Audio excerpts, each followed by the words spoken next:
জন্য আপনারা কথা দিয়েছিলেন যে সরকার যেই গঠন করুক না কেন, অন্তর্বর্তীকালীন সরকার যে জুলাই সনদ তৈরি করে গিয়েছে সেগুলো আপনারা অক্ষরে অক্ষরে বাস্তবায়ন করবেন। কিন্তু শেখ হাসিনা ফেসিবাদ যে যে উপসর্গে যে যে জ্বরে আক্রান্ত ছিল তারা সাংবিধানিক কাঠামোর মাধ্যমে সব করবে, সেই জ্বরে আক্রান্ত ছিল। তারা কথায় কথায় মিথ্যা কথা বলতো, সংসদে দাঁড়িয়ে মিথ্যা কথা বলতো। আজকে এই সমস্ত উপসর্গ আপনাদের মধ্যে দেখা দিয়েছে।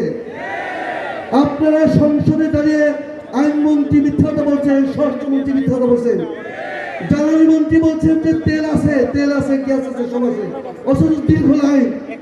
এইসব প্রতারণা করে শেখ হাসিনা টিকতে পারে নাই। আপনারা যে জুলাই সনদ মানছেন না, গুম কমিশন মানছেন না, মানবাধিকার কমিশন মানছেন না, বিচার কমিশন মানছেন না, কারণ এর মাধ্যমে আপনারা আবার ফেসিবাদ কায়েম করতে চান।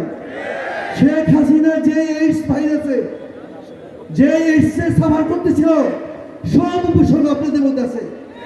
এত দ্রুত এই এইডস কিভাবে আপনাদের মধ্যে সংক্রমিত হলো আমি বুঝতে পারছি না।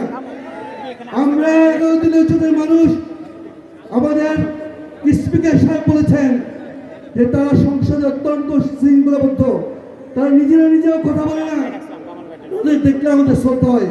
অতএব আপনি এই যে স্বীকৃতি, আমরা সেই স্বীকৃতি নিয়েই রাজপথে আছি।